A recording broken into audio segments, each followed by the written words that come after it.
Red dot? Are we on? We're on, baby. Oh, I gotta let my shoes fly. I meant to take the laces out the loop. See, so when I keep them in the box, I like to put the lace through because I don't want them all floppy. Okay. You know, like I don't want them to have the weak ass necks, you know? Yeah. My mom made me shoe socks for the box. So she sewed shoe sock. What do you mean? Shoe socks. What's a shoe sock? It's a little baggie that's in the perfect shape of the shoe.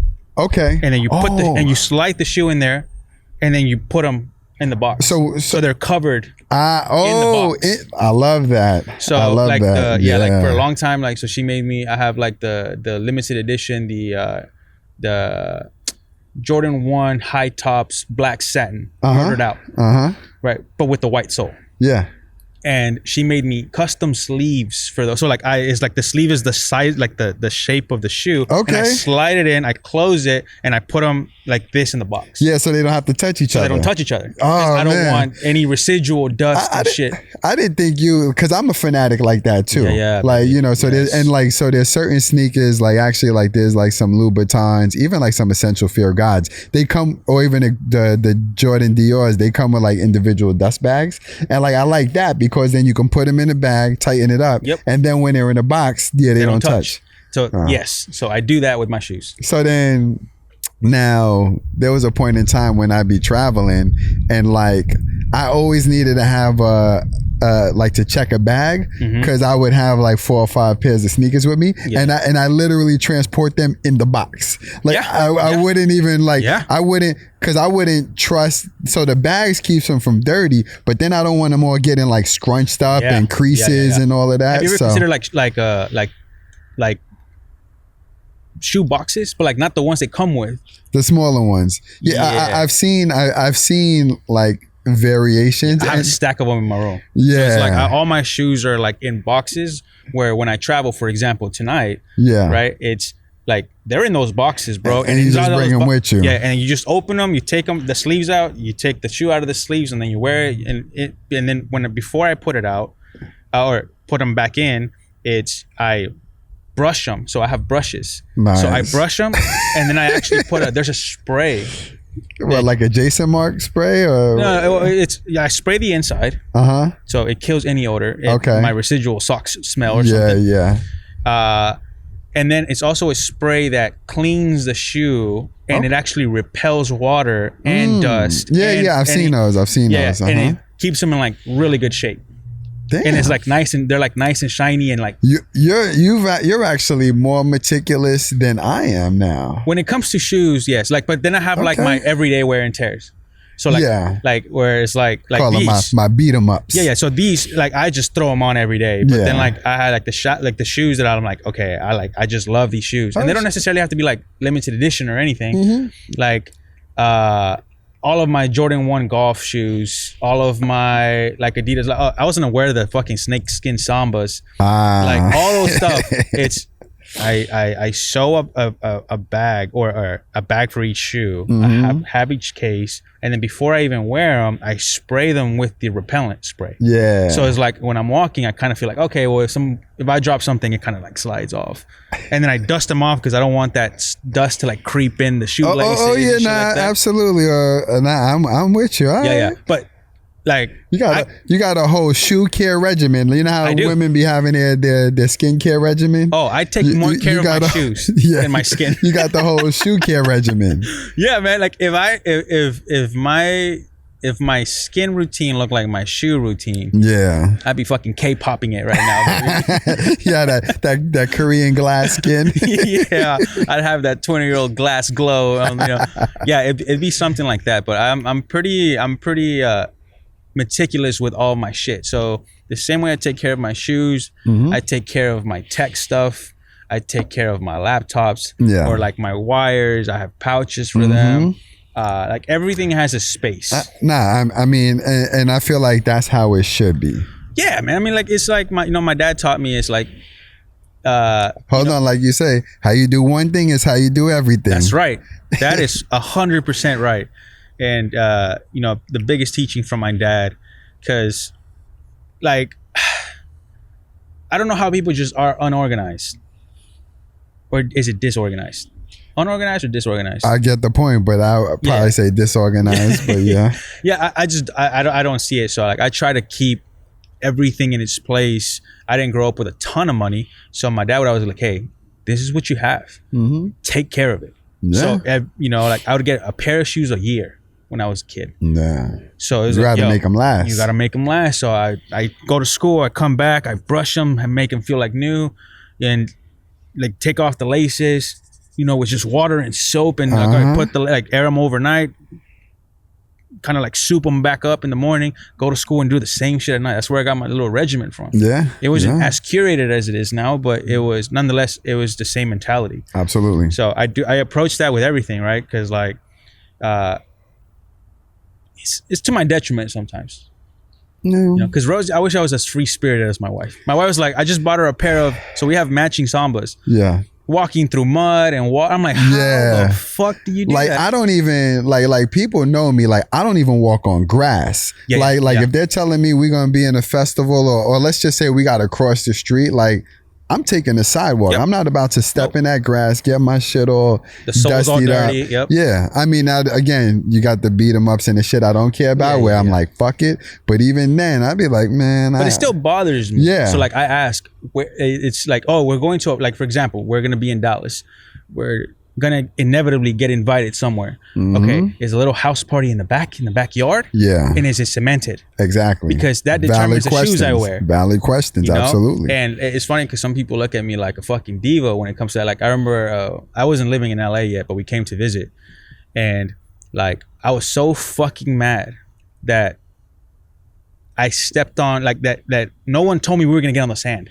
Oh yeah, bro. And there was no, like, I couldn't take my shoes off and holding in my hands because I had a kid and I backpacked. So I was like, I had to, and like they were like salty and like there's fucking sand in my shoelaces, in my toes, inside of the sole, and like, you know, when it's like it's not just like sand. It was like when it rubs. So you like, get that friction and it's all. Oh my god, dude! Yeah. And I was furious.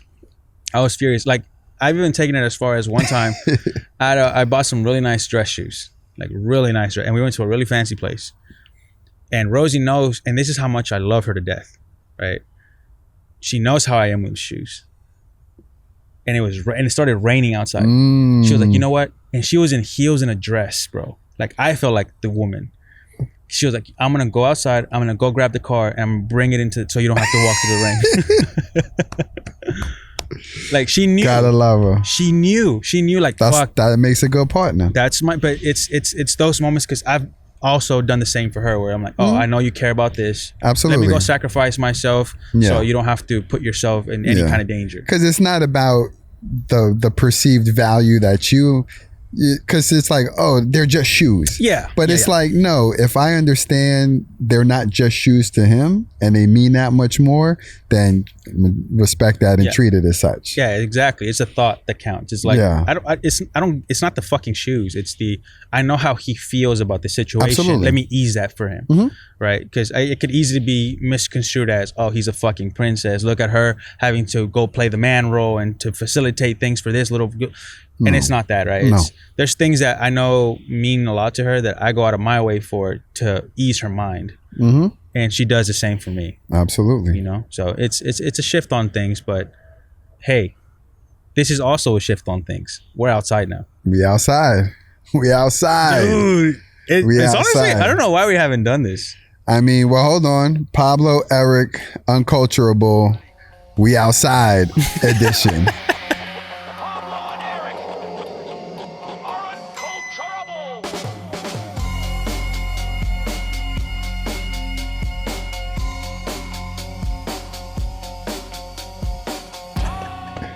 We're outside edition. Yeah, I mean, our normal spot's right over there, so we're looking at it. But I mean, it's a beautiful day. Yeah, man. Got the shade, hills in the back. Yeah, you know, so it's like 75 out here. 70. It's chilly. It's a beautiful life. Yeah, it's a nice little breeze. This feels good. Yeah, because the Hollywood sign's there. We always talk about it. It's literally right there. I see it. Yep. See that? You see the Griffith Observatory. Yeah. Yep. I wonder how the audio is gonna sound like. I mean, it's not windy, so. I mean, it was a little earlier. Like when we started recording, it was a little windy, but it's kind of died down and it feels good out here. Well, you're a master sound engineer. You'll fix it. You'll make it work. Amateur at best, baby, but we make it work. If it sounds good, fuck, dude, we might have to just. Yeah, we could be petty all winter while everybody on the East Coast and Dallas, baby. You know, they got their bubble jackets on and stuff. We throwing a nice little sweater and stuff. You snowed in? Yeah. We're recording outside right now and it's like 73. I want this. This is the perfect weather for me. I like when it's a little chilly where it's like you can wear like a thick shirt. Yeah. Or a light sweater, or even a hoodie. Yeah, and you're fine. And you're comfortable. You're not. Because I remember it's like you'll go to these cold places, so you have to layer up. Yep. And then like I still be sweating underneath all those layers. Like it keeps me warm. Yeah. But it probably keeps me warmer than I need to be. Too warm. So you still spend half the day even sweating in the cold. I'm like. Yeah. I never understood, and I always criticize people. They're like, "How the fuck are you wearing shorts and a sweater?" Yeah, because like when you're in Texas, you're like, pick one. Pick one, baby. Like in the morning is like -10, and then at night, then in the afternoon is like 130, and then at night is like 60. Yeah. So it's like so I'm like, you have to kind of like pick a camp. But here is like, I understand why people wear shorts and like maybe like a crew neck. Yeah, I get it. Oh, I stay in shorts and a sweater nowadays. Like I actually love it. That's my shit. That's my shit. That's my uniform right now. Like but I also don't have any like feeling in my legs anymore. Like even in Dallas when we had a winter storm like a few years ago, I was outside in like shorts. I just don't feel, from my waist down, I just don't feel shit anymore. That's from all the soccer and all the MMA and everything? Yeah, man. I guess like it's just like, man, I can understand like not feeling sensation, but not even temperature, huh? No. Well, every soccer season was in the winter. Like we start playing soccer in November and we end in February. Yeah, so your legs probably just acclimated. Yeah, like. Man. It's like, it almost feels better. Like I'm just an active short wearer now, and I've always been, but like, I thought it was like a temperature thing, and I guess it's not. But I just don't feel temperature. You could kick me on my shin right now, and I don't feel it. Yeah, seriously, like I just don't feel anything. It's fucking great. Have you always been a short wearer, or like was it like an LA thing when you moved out here? No, I mean I would imagine the climate change from Florida to LA is fucking drastic. So the wild thing was like, it's like in New York, like summertimes in New York. I still have jeans and Timbs on with like a t-shirt. Like for the most part, that was like the uniform. And then I would say like, 98, 99, 2000, when it was like Fubu and Nietzsche and a lot of those brands, they had like denim shorts. Yeah, and then I'm actually, Averex. I definitely had some denim shorts through Averex. So it was like, then you have like, the shorts and, the t-shirt. Has your style changed from New York to LA? Or from New York to Florida to LA? Not really. I mean, don't get me wrong. Like, there's probably, like if I was in New York, maybe I wouldn't have been rocking like as much Ed Hardy or Affliction like when I was a thing in Florida. But like, I don't know, because my style is my style. Like I remember, I lived in Florida and I had like, so you figure this is going to be like 2010 or whatever. I had like 30 pairs of True Religion jeans. Like, so I always like, I mean, whatever was not necessarily in style, but whatever like matched my aesthetic, I would fuck with. And then it was also the, the balance of like finding things that actually like look good on me. Cause I went from wearing like super baggy jeans to then like getting into something that's a little bit more fitted. Yeah. And then now it's like, I'm all about the aesthetic now. So it's more so like what's comfortable, what looks good on me. I can't picture you in baggy ass jeans, bro. Yeah, I mean that was the thing though. Like I'm talking about, the wild thing is I've probably been a 34 my entire life.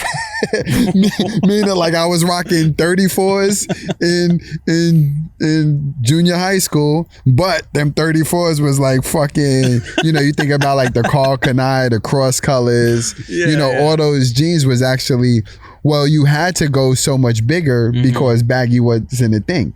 You know, Tommy Hilfiger, Polo, they weren't making shit for us. Yeah, so we had to like size up. Yeah. And that's how they became so baggy. So now the wild thing is like, so now I'm a 34 and they look like this. you know, like not baggy at all. Shit, bro. The hardest time that I've ever had buying a clothing item was pants. It's always pants. Yeah. Fucking leg. Like it's my quads aren't big. Yeah. It's not that they're big. It's just like, I guess they're bigger than average. Yeah. Like, they're not big in general, but it's just they're big. So like loose or like straight fit pants fit me snug as shit. Yeah. And I hate it. Yeah. And I remember back in the day when I was like heavy in soccer, so it was like, I don't know, like early 2000s, like 2005, 2006. I was like 16 and stuff, and I was wearing Junko. Jinko. Yeah, JNCO. Hell yeah. Little firehead dude. Hell yeah. I was wearing that because I'm like, those are the only definitely had some Jinko that jeans. were like fucking like loose. Yeah. Right? Enough where I'm like, okay, it doesn't feel like I'm being trapped by like a boa constrictor on each leg. Yeah. And it was my favorite pair of jeans. The ones I struggled with the less. Or the least. And now I feel like maybe I don't know if the pants game came up or my awareness came out. But like, oh, there's different types of fits or types of pants, like corduroy, or like stretchier pants or loose fitting pants, or like, you know, the Forever 21, like I can see the leg hairs on your leg pants or they're so fucking tight, you know, the pinnings. Yeah, well now a lot of times because it'll be like, okay, this is slim fit, this is regular. Yeah. This is, like, so they have those different sizes, but you reminded me of a funny story. So I'm talking about like elementary school. Okay. And you know, there was a mall, Queen Center Mall, few blocks from the hood. So do school shopping there. I'd always go there on the weekends and stuff.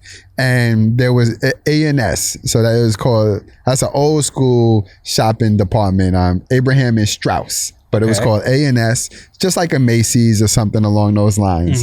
And so we go in school shopping and same thing, like, and it's not even, it goes to show genetics. Because like, it's not like I was a muscular kid by any means. I was actually probably more on the chunky side. But in order to find pants that fit, they had the section called Husky. So I'd have to shop in the Husky section for my fucking pants because I guess I was just a Husky boy, you know. But it's so wild because nowadays, like Husky, now they'd be like, oh, you can't have a body shaming size like Husky. You gotta, but that's what it was. You know what I've noticed? That's fucking hilarious, and I feel like I hate it how like this is debatable, but like how. Direct. They're like, for example, like a size called Husky, bro. Like it's so like that's so like early 2000, and I fucking love it. I feel like we've lost that. And this is 80s, and it was like that's just what it is. Like hey, babe, you're Husky. you know, it's fine, bro. You go to the Husky department. That's it. But like I recently went with my wife to Target, and you actually see all this like plus size women. Images everywhere. Yeah. Where are the plus size men? Yeah, right. Like shit. No, you don't see any. Yeah. I haven't seen any plus size man shit. Any like images or imagery anywhere. Yeah. Any department store. Yeah. The regular looking guy. No, you're right. Because even. Yeah, like you never see the dad bod mannequin. No, you know, dad bod mannequin. like they always just be like, you know, pretty lean. Like if you go to like a Sports Authority or like a Nike. Yeah. But now, it's just wild to see like mannequins of different proportions. Yeah, dude. Like I've seen plus size women mannequins. Yeah. The guys always like Robert Pattinson bodies. Yeah. Right? Frail, skinny, I see your rib cage and your heartbeat type bodies. That's all I see. Like, and I know, and I pointed out to my sister was with me and my wife, and we were like, where? Like, look, here's 1, 2, 3, 4, 5, 6, 7 plus size women images for their department. Yeah. I'm like, let's go to the guys. They all look like they had like, you know, like tiny ass guys. Yeah. I'm like, where's my representation? Where's the average dad body, a weird like thick legged, blocky looking dude. Where's that at? Yeah. And it's interesting how representation works, because it goes to show how much like people identify with just whatever they choose to identify with. And what I mean was, like, I remember when when comic books were coming out, like, I just saw superheroes. Like, it didn't matter, like, that Superman was a white character, or Wolverine was a white character, or Peter Parker was a white character. Like, I didn't be like, oh, we got a black one or we got a Latin one. Like, that's my guy. Like, they brought race into I shit. never really, like, I just, like, He-Man. Like, when shit, you could be Lion though. Like, he's a motherfucking lion. Like, I don't. We didn't see race. Or Leonardo, like a Ninja Turtle. You could be a turtle. Yeah. Like, it's amazing how now, when people self-identify with marketing, it really draws them in. Yeah. Like, and I was like, because to me, I didn't need to see myself. I needed to see something that was not me and aspirational. True. But I guess now, when people see themselves, it's like, oh, if I can see someone like me doing it, then I guess it's possible. Yeah, it's more realistic. Yeah. Maybe and slightly inspirational. If you see a, dad bod looking dude wearing some cool shit that you would see on a maybe not traditionally bodied person like that wearing it, you'd be like, oh, maybe I can too. Yeah, well, the new so Kith, king of collaborators. I love Kith. They have, and I don't even know they have George Costanza from Seinfeld. Okay. He's like in the latest campaign. Fuck yeah, man. I mean, and yes. looking like a fucking boss. That's what I'm saying. You know what I mean? More of that shit. But it's like, yeah, he's just like a regular, like look at him, because I took some, dude, fuck yeah, man. Looking like a G and shit. Looking like a fucking mafia. You know boss. what I mean? Exactly, with his coffee and all that. Yeah. So, but I like the New York touch too. Absolutely. So I think, I get it, but it goes to show also it's about like just styling. Yeah. And knowing what works for you and all of that. Yeah. I feel like there needs to be like a dad body first approach to like fashion. Right? Because like me and all the dads I know, I mean, I struggle with this shit, bro. Like, to be honest with, like, what looks good on what? Or what type of clothing will look good on my body? Or, like the size of the pants, the length of the pants, the width of the pants. The same things with the shirt. I'm so careful with the shirts I buy, because I'm like I'm between a large and an extra large, not because I need the width, it's because the height on a large is too short. You ain't trying to have your belly button out? Nah, yeah, bro. Crops I'm not trying to advertise, man. Crops are in, bro. But crop as a layer, right? It's like if I'm wearing a t-shirt and I'm wearing a cropped crew neck, fuck yeah. Yeah. Right? The tiny style. Yeah. But like, I'm not trying to wear a cropped crew neck and nothing under, right? Where it's like, yo, if I reach for something kind of high, you see my belly button. Yeah. I'm not into that shit. But like, it's like, all right, what works for my body, what doesn't? So it'd be cool to see a brand, like a fashion brand, take that on. How would you like? Hey, this is like, it doesn't matter what you throw on, any of these things, just pick any shit. It looks good together. It's interesting because when you think about all of the fashion shows, you definitely have, like, because a model, really, they make amazing hangers. They make amazing moving hangers. Yeah. So they just have to like move well and make the clothes look good. Yeah. So they naturally have like a certain silhouette, because that's probably the more visually appealing look for the style. But then when you see the ready to wear, which is typically not on the runway, it does cater to the more, general population. Exactly. It's like, I've never seen a model fill out clothes. Yeah, no. They're just wearing the clothes. They're not really filling anything out. So what happens if you have a thicker arm? No. Right? Whereas like, it's the shirt's a little tighter. Oh yeah. Right? Where like, how does it hang off the collarbones? How far does it go down when you're not like flat? Yeah. Right. When you have a little bit of chest and stuff, like how does it hang off? Same thing with the pants and shit like that. Right. That's why I love shoes, and I took on to shoes because that doesn't fucking consistent. Your shoes are pretty consistent, dog. You know. But with clothes, I am a little bit like scared of. I'm like, well, shit, I'm not a fashion person. I need to, but I want to be. Yeah. I want to be more fashionable and stuff. And then when I started looking into it, I'm like, oh, okay, so the presentation of the clothes looks different than the wearing of on actual people, unless you're a stick. Yeah, you know what I'm saying? Absolutely. And I never want to be skinny again. Like I was skinny at one point and I hated it. I like having a little bit of meat, right? To like being thick and ish. Yeah, you like husky. Husky, baby. I'm gonna take that. I'm gonna take back that word. I love that shit. Yeah, I like the husky, Yeah. Like I don't know if you're like dangerous or not kind of look, right? Like you're like on the fence about it on everything. Sakamoto, baby. Sakamoto, baby. That's what I'm saying. Like representing. And but yeah, it's that. I wish I would see that more. I'm telling you, when you go to Target. I dare anyone to go to Target. Well, right. Maybe it's changed now because it's been a few months, but no, like it's the same type of guy over and over. Yeah. Yeah. I would like to see something different. Maybe it's because, the women got it. Why can't we? Well, probably because it's the women doing most of the clothes shopping in Target. That's probably true. That's probably true. But I mean, shit, bro. Being a dad, man, and getting older, it's made me appreciate like basics, like good basics. Like they don't have to be brand names, but just like good, like, hey, this is just a good fucking shirt. Yeah. Whether I found it at a thrift store or at Target or at Walmart. But this is just a good ass t-shirt. Yeah, it just fits well, sits well. Yeah. Because I mean, fashion, like I tell people, like, it's like, if you can get into fashion, you should, because the markup on clothing is, you probably get the highest ROI over anything else. I mean, yeah, there's beauty, but when you're talking about like fashion, like, so denim, like how LV can sell a pair of denim jeans for $1,200. Blows my mind. You know what I mean? When their cost is like minimal. I'm talking about 2 digits. And they're flipping that for that type of... It's the logo, bro, the brand. That's all it is. That's what they're upselling. Absolutely. And in most instances, because even when you see like fast fashion and you could see like a decent quality shirt for $8, goes to show like their cost is probably 2 to 3.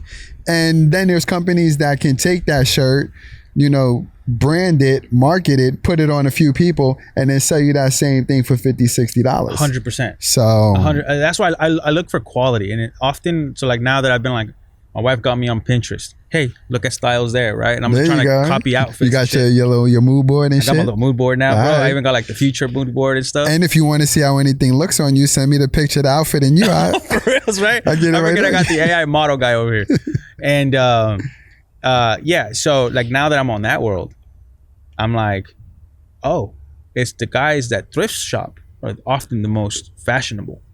They find, because they see the potential in pieces and know how to stack clothes. Well, they have style. They have style, and I think that's like a key principle of fashion for me. Absolutely. And I want to get to that level where it's like, yo, it doesn't matter where I get the clothes or how much the clothes were, I can make it look good. Yeah. Right? I mean, partly is the body, but but you wear the clothes don't wear you. Yeah. That fucking reminds me of that clip that went viral. It's what did this girl said? My God, is don't love your job your love. Have you seen that? Job your love. Yeah, don't hit me with that shit, baby. Don't hit me.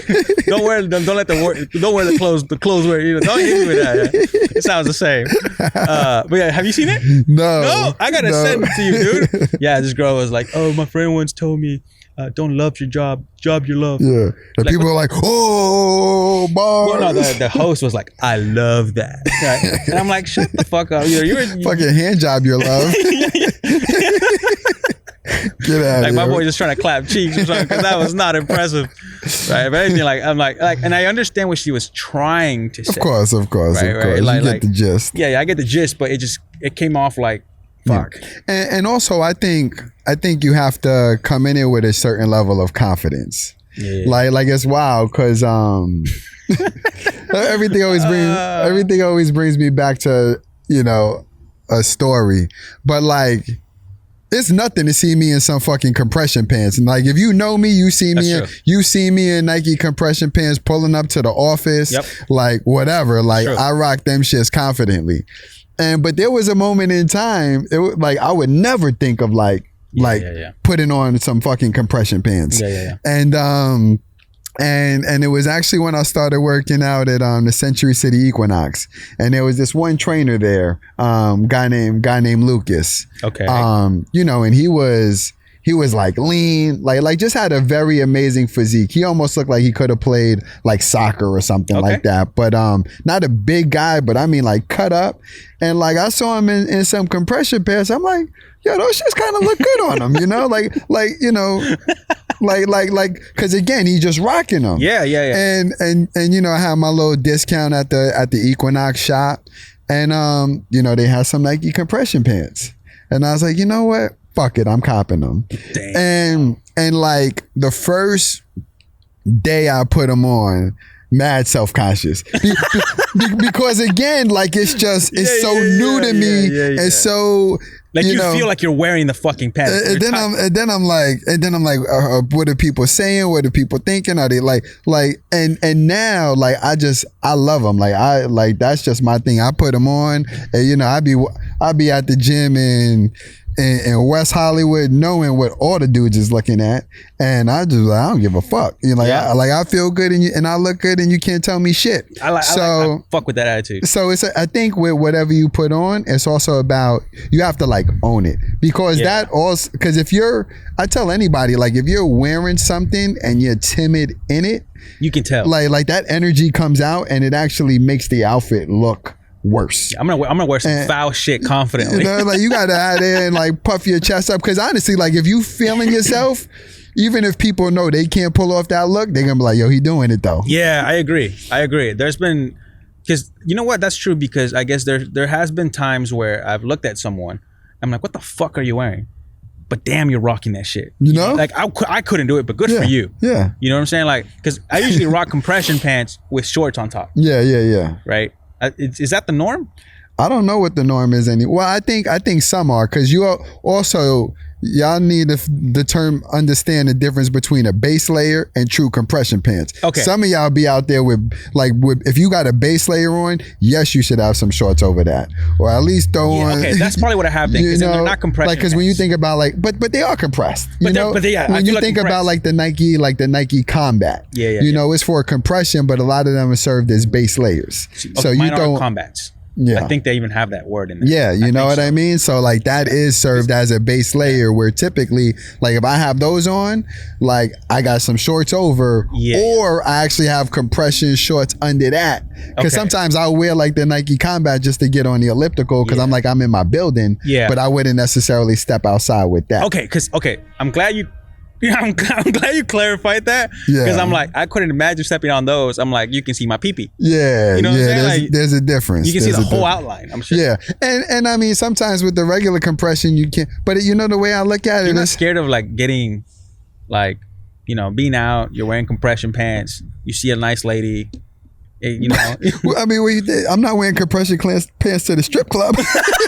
No, bro, out here, bro. Like you're at the gym, right? You know what I'm saying? I don't even see him no more. But I'm just saying, because like that's like that would worry people, right? Like, oh, goddamn, bro. Like I mean, then you just sit your ass down, like just pop a stiff and mid public, man, like mid. Nah, like I ain't walking. I ain't like walking down, walking down the block all of a sudden like you just have to keep your blinders on. Get your focus on.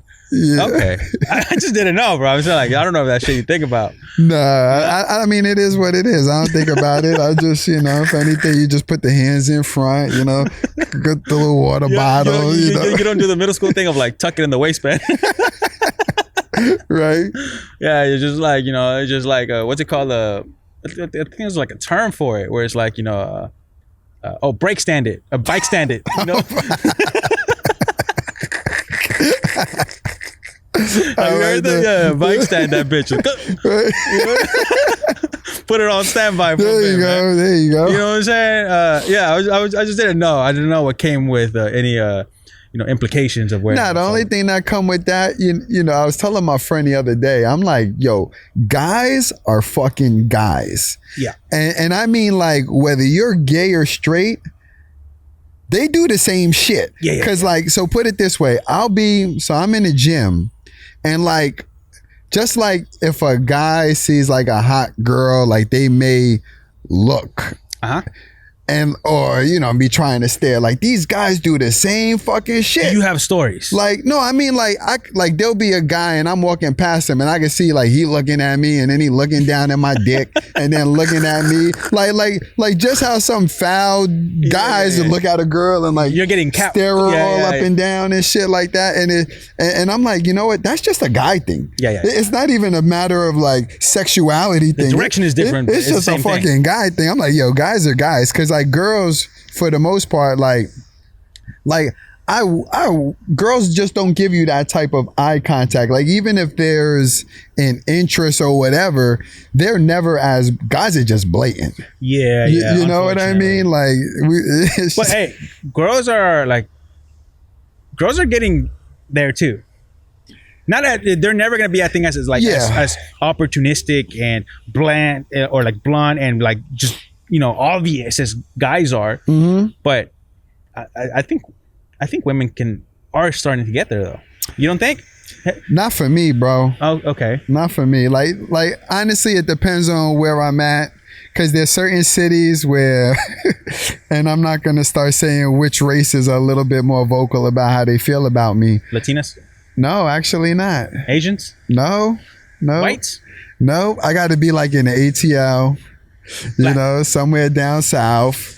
You know what I mean? Like they show me mad love, and they're just like vocal about it, dude. And it's like, so if I'm in Atlanta or if I'm like in a certain place, like I definitely get more like blatant love and attention. When I go other places, it's like you have to read other signs. Yeah. But Latinas can be like that too, though. Yeah, I will say they're very straightforward. And they're also, it's wild because it goes to show like the cultural thing. Like, so you're in Miami and you'll meet, like you'll be down in, whether it's Art Basel or whatever, you chilling in Brickell, Wynwood. Actually, it doesn't matter, wherever. And like you'll just casually meet somebody like through a friend or whatever, and then it's like bye, and you get like the kisses on the cheek and stuff like that. Normal. And that's just very like normal. And I'm like, and then you got to get used to that, because that's not even them being like forward or anything. No. That is just agreed. Just how you kind of like dap somebody up or whatever. It's that's like being polite. It's like, you know what I mean? Polite. And I'm like, I like this. I like that was level my of polite. I need to be more polite. So that was the biggest culture shock when I came to. So like when you're in Mexico, anywhere else. That happened to me too, bro. Continue. All right, like you say hi, you shake hands, you go in, you kiss both cheeks, or often it's just the right cheek, like you're like on each other's right side. Yeah. Right, and okay, that's how you say hi. That's how you say bye. Yeah, French, Europe is both sides. Yeah, and when I went to school and when I came to the U.S., I made a friend. High school, and I was like, okay, bye. And she was like, yeah. I'm like, I'm not trying to kill. I'm like, I fucking panicked, dog. I basically shit my pants immediately. I'm like, I'm about to go to jail, right? Yeah. But like but there's also a difference between like American Latino, like American Mexican, American Latin, Hispanic type people, right? Like, hey, your life has been here. Yeah. Because you adopt mannerisms here. Absolutely. And like when you go to Mexico, anything south of the border. Yep. Holy shit, is there a difference? Believe me. Yeah. Right? Over there is basically anything short of them touching your pee-pee. Right? It's and basically like Latinas are very they're very straightforward. It's like a American guy almost energy. Yeah. They're like, if they like you, hey, papi, like they start catcalling you and they're way more flirty. Than American Hispanic, American Latin women. Yeah. And I don't know where that comes from, but they're just way more direct. Yeah, it's the culture. Which reminds me, because I know we said like we gotta cop a place in Japan. Oh, that's right. I gotta cop something in Jalisco, baby. No, you don't, bro. You have no business there. You're not gonna come back. Oh, it's too bad. No. Like you're gonna be women crazy. Guadalajara, baby, Jalisco. That's where my wife is from. Word. That's exactly. Yo. And that's where my brother's wife is from. Yo, that place has been calling me for. I've actually been there before, and I went to the town of Tequila, And that's how I actually established my love for tequila, was, going to the distillery. But there was a moment in time where it was like every like super attractive woman. Like, I've never had a beautiful Uber driver except one time in my life. And I was like, oh, where you from? Jalisco. But like within that something in the water, bro. That 2-month window, every like new person I met that I'm like, oh wow, that's just a very beautiful like person. Like, not only from like just looks, but even just as a human being. And it was like, oh yeah, I'm from Guadalajara and Jalisco. I'm like, word. And literally, I mean, my brother and I both cop from there. That's where both of our wives are from. Wow. Yeah. I can see that now. That makes perfect sense. Guadalajara, Jalisco. That's right. Yeah. That's where, I mean, I'm telling you, there's something in the water there, bro. But like, that apparently, like, the most beautiful women come from there, apparently. They're known for that. Just like Monterrey's known for having fucking albino, light-skinned, colored-eyed, blonde-haired people. Oh, and that's where I'm from, right? That's where I grew up for a good chunk of time, and it's the same. They also have the same. They're known for the same things in Guadalajara. Light skinned women, but like dark hair, but like beautiful faces, and this. Shout out to Robert Diaz. He was a good friend of mine. I went out with him and his cousin Miguel. I need to figure out where he's at in life and catch up with him. Especially if he's in Guadalajara. I might have to come visit you. Because he's actually from Mexico as well. Okay. And what part? I want to say Mexico City. Okay. I could be wrong. But it's wild because a lot of times people assume Mexicans with like the stereotypical Mexicans, like when you think about like LA and the people that are like in the service industry and stuff. Yeah. But like, again, you would look at him, another fair skinned man. Like, it's one of those things, if you don't know, people just don't assume Mexican. Yeah. Like, shit, look at Ben when Ben didn't think I was Mexican. Yeah, he's like, oh, both of y'all? you know? And again, it's just because of the images that are always portrayed that you don't know. Yeah. But so we were going to go to Mexico City for Independence Day. Because he was like, yeah, the president comes out, he says his little speech, and then it's a big party. But then I guess during that time, had to be almost like, 8 years ago, he was like, it's a little tumultuous out here, might not be the best play. So then it was like, well, should we go? And again, the universe was calling me, because I'm like, listen, sounds like Guadalajara is the spot. And that's how we ended up there. We was like, it was like, fuck it, let's go. And it was an amazing time. We need to get you one too. Get me one what? A Guadalajara chick. Nah, I'm good. No, bro. Change your life. It'll change your life. Nah, I'm not trying to change. You're not looking for a wifey? No, bro. No? It's off the plate? Nah, man. You have to remember, off the table? I already, like, I left that. Like, I chose this life. Like, I left love. I left unconditional love. I left the comfort of a partner to pursue what it is I gotta fucking do. No, but you can have both.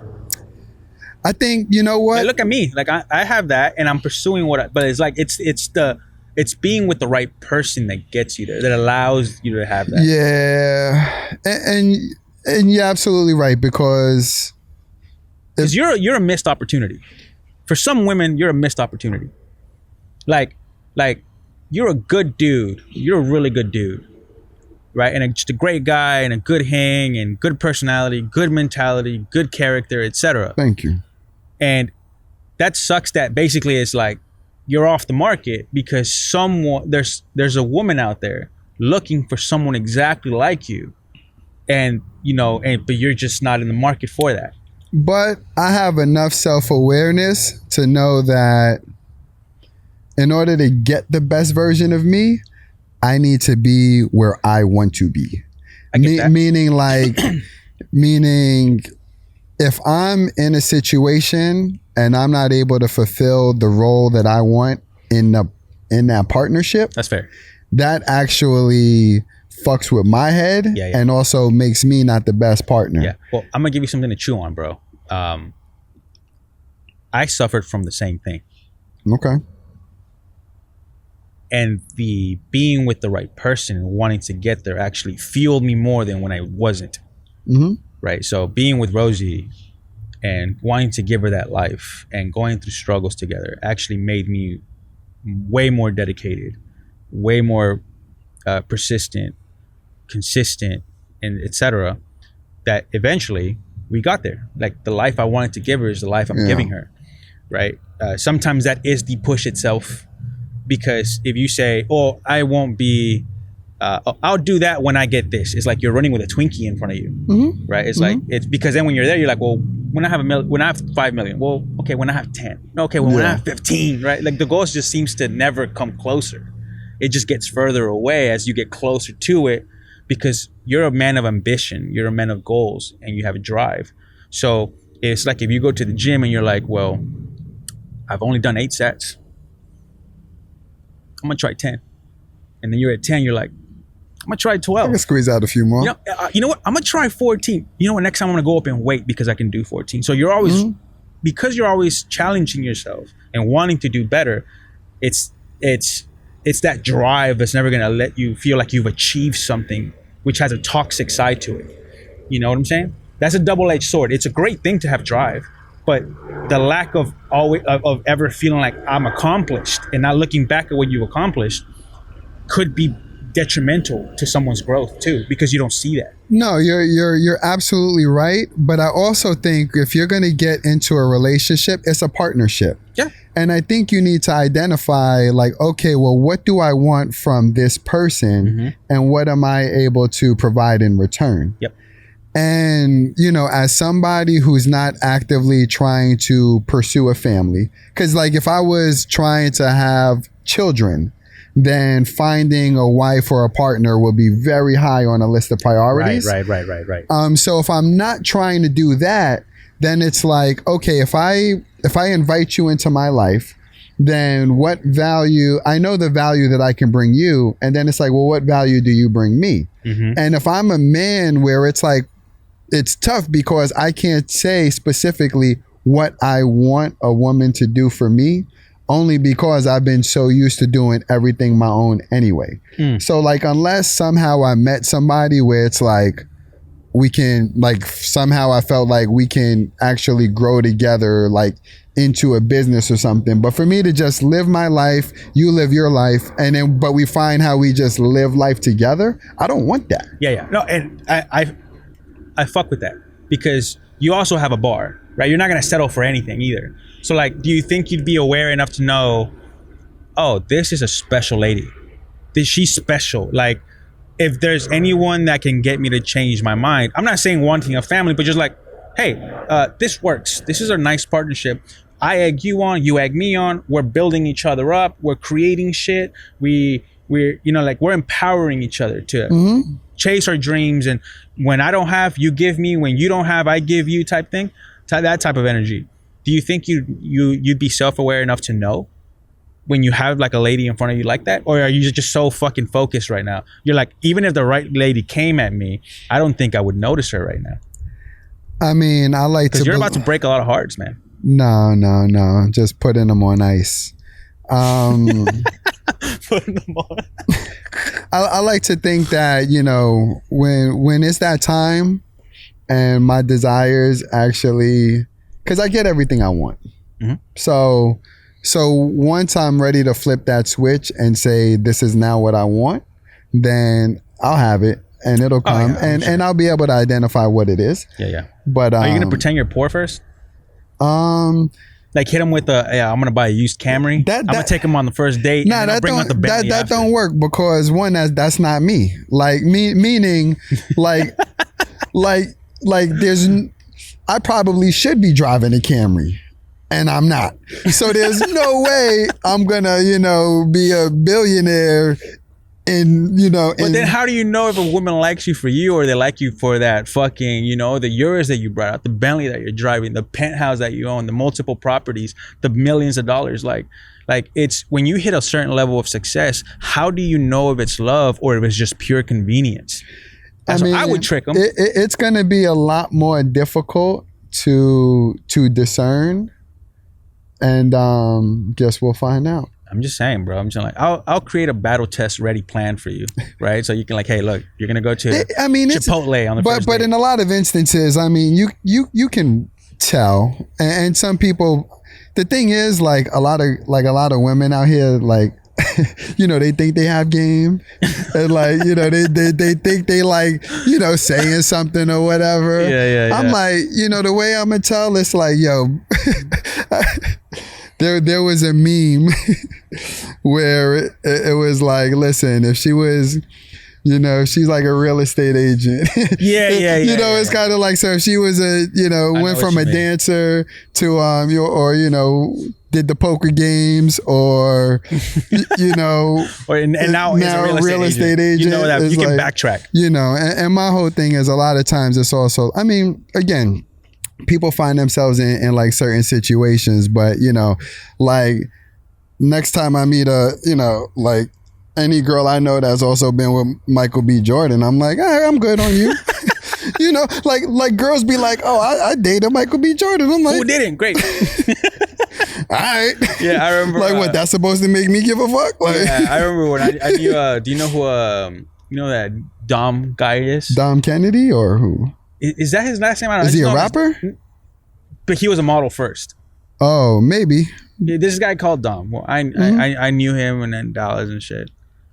Same thing. It's like women. Oh, I was with Dom. I'm like today, or are you a Tuesday girl? Or are you a Monday girl? Because I'm like, I know this dude has rosters, right? And like, as if it was some type of brag, but like, you can usually discern that type of women. Like, oh, you're that kind. Got it.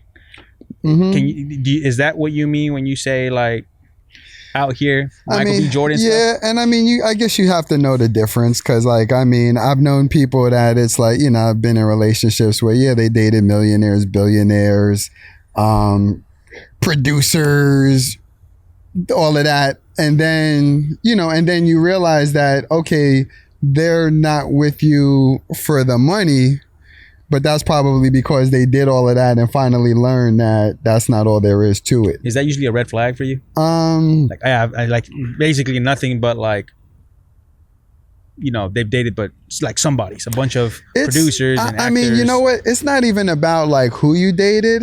I'm just the kind of person, like, put it this way. So we're talking about, we're in this relationship and we're talking about value. Oh man, I'm gonna get killed for saying this. Uh-oh. But like, do I want a brand new vehicle, or do I want something with 280,000 miles on it? Because you're gonna pay the same price. Got it. You know what I mean? If I get married to you, you still get 50%.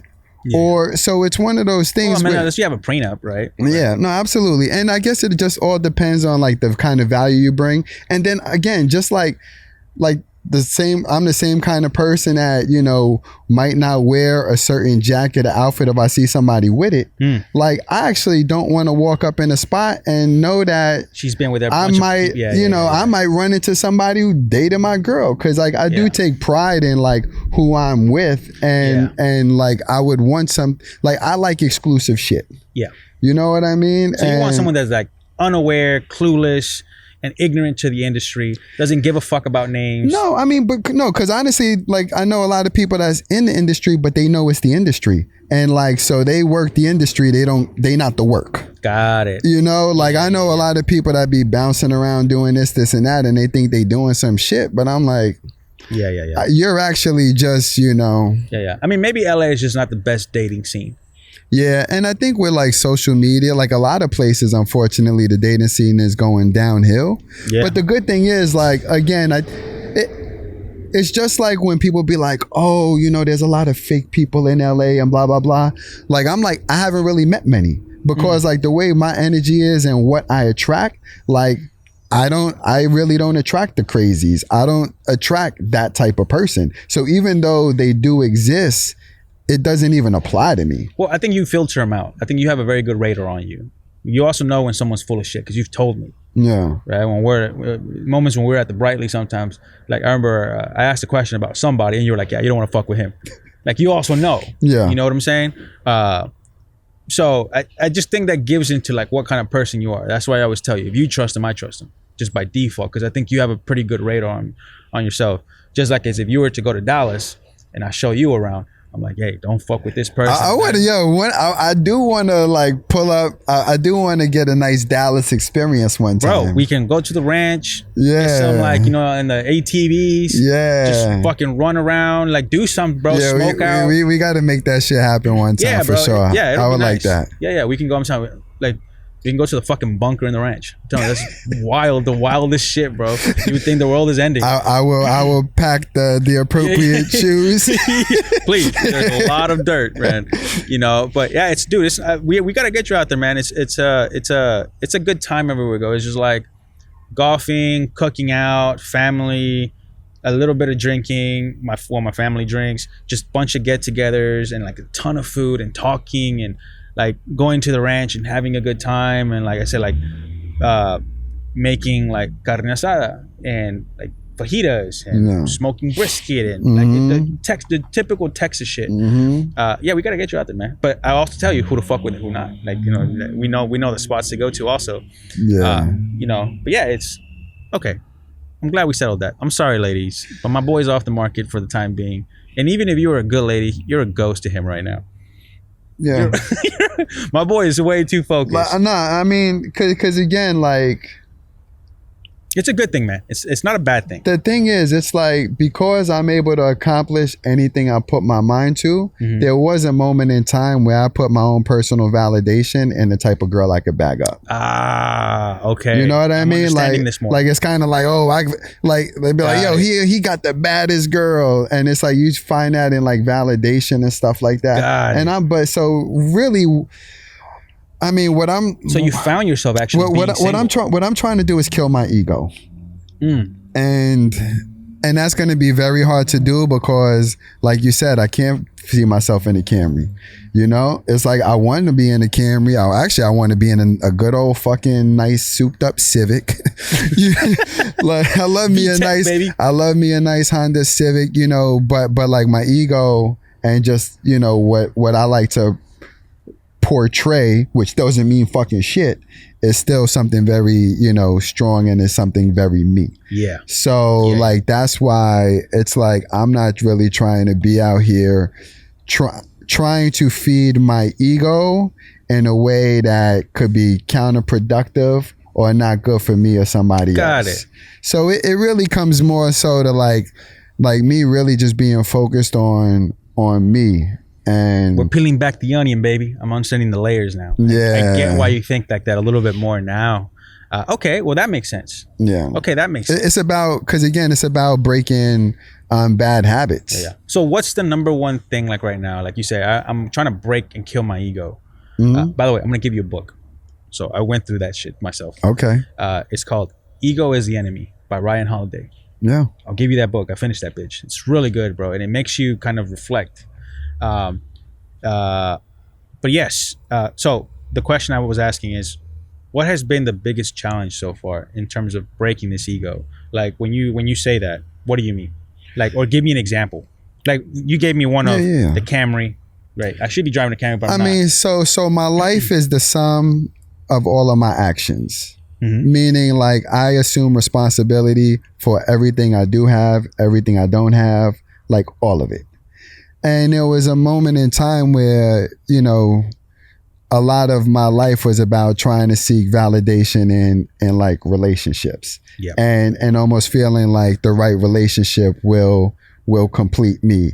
And having the right this, the right that will complete me. Makes sense. So it was almost like this persona. Yeah. And but that became me. And then as I projected it, people were like, no, that's him. And then I had to continue to live up to that. And the thing is, like, a lot of that is not actually true. So I have to, if really what I need to do is like everything that's instinctual, like see a bad girl, say something. Like, or speak, or try to, like, all of those things are almost like reflexes and habits. I've heard stories from Sun Moon. And it's like, so if I don't, or, you know, see something like shopping, like see something that's dope, want to buy it, want to, throw it on a card. Like all of these things are like habits. And those are habits that are there to like satisfy my ego or feel like I'm building myself up or doing something. How do you build that resistance? Now I just treat it like, and that's where it really just ties back to like, it always comes back to exercise. Cause my commitment to exercise is the greatest case study and proof point of whatever I set my mind to and do consistently will always pay off. But what that means is you got to change your habits. So like I couldn't be doing this and be in the habit of also going to McDonald's all the time or like missing workouts or this or that. So like, a lot of the girls, the unnecessary shopping, the this, the that, that's the McDonald's. Like it's I like that. It's like I got to get all of that out my system and say no if I want to build this body and temple that I'm trying to accomplish. So much of my life now is saying no to the things that I think I want. Like it's more so the impulsive want, not the real burning desires. Yeah. And I think that's why, I'm just saying, if it's something like I would naturally do, like, oh yeah, let's do it. No, I'm good. Let's go out to eat. No. Let's have a drink. Yeah, I saw you hesitate with that pizza party. Hey, we should do a pizza night. Because I already got my pizza day. So if I do one with him, then that's 2 in 1 week. And again, no. So it's like, but I'll pull up. You can have your pizza. I'll bring my pasta, and it's about the time together anyway. So I think when I'm resistant about certain things, it's like, if it's something that the old me was doing, then I shouldn't, because the old me didn't get me to where I'm going now. It's the new me that has me tracking to do some fucking phenomenal and amazing things. Yeah. So if I do old me habits, I'm going to get the old me results. So I love that approach, right? Because that goes into Einstein's, I think, definition of crazy is doing the same shit over and over, expecting different results. Yeah. Right. So what I'm assuming you did is you kind of analyzed who you were back then, the old you. No. You took the good habits, fixed the bad ones, remolded them essentially into, hey, this is a new me. Yeah. Good habits with the newer habits that I have. This is getting me where I want to go. Absolutely. Right. Because I feel like you're the walking embodiment of this quote that I heard is, it's cool breaking, like you're trying to build a habit. If you miss once, that's cool. But if you miss twice, it sounds like you're forming a new habit. Yeah. You know Absolutely. What I'm saying? Well, that's what you said about the whole pizza thing. Like, hey, not twice. I can fuck up one night. I have it built in that I can miss one night. But anything more than that, I'm building a new habit, which is Absolutely. A bad habit. And I know that, so I'm going to stay clear of it. Yeah. Dude, see, fuck, I need that discipline, baby. I think my impulses are food and shopping. Just like every other human, I think. Yeah. Right? Is Rosie. Shit, I love both. I love both too. And a little too much sometimes. But like, I'm a tech person, so like I always want to have some new shit. This makes my life a tiny bit easier, and I just splurge. Or like, you know what, that donut's not gonna kill me, and then before I know it, it's like 2 donuts and like a donut hole. Yeah. And then like I ate something else, that like a cheesecake slice, like 3 days later, and all that shit kind of like accumulates over time, and then I'm like, man, what the fuck am I doing? Yeah. Right. So damn, man, I need to adopt that mentality. Because I have it in other areas of my life, but just not the ones where I need to focus on. So I commend you for that, man. That's a big move, and I appreciate your mentality around all this stuff and how vulnerable you're being, because it's not easy saying some of this shit out loud sometimes, right? Especially when you, but it's the truth, right? So like I said, like you're not necessarily breaking women's hearts, you're putting them on ice, as you said. I'm saving them. I'm saving. But you're not there yet. I'm saving them time out of respect. Because depending on, what they're looking for, if they're looking to, get married, have children, start a family, it'd be disrespectful for me to, I like that. Entertain that idea with them, knowing that's not what I want. That's a man of focus right now. Yeah. Because I see what you're saying. No. Right? Like I respect you guys' time so much. I'm letting you know where I'm at. Hey, I'm not prioritizing that at the moment. You know what I am in the market for? I'm in the market for... like a content creator / videographer preferably a young male. No, seriously, that you know, you come to the gym with me, we work out, you film my workouts, you chop it up into videos for the social page for the brand that I'm building. I mean, it could be female. I would actually prefer a male because honestly, that's the type of time I'm on. I don't even want, you know, any messiness. So yeah, so like, I mean, if you're a young dude trying to figure out how to put on some size, how to establish some good habits, you nice with an iPhone and know how to just edit 30-60 second increments of videos, like, let's do that. Cause get them up. Cause honestly, what I've been doing lately, I fucking hate doing this too. How much more time we got? I know we gotta cut it off soon. We have no time. All right, so I just camera's at 0%. Oh really? Yeah. All right, then you know what? Stay tuned. Peace. Peace.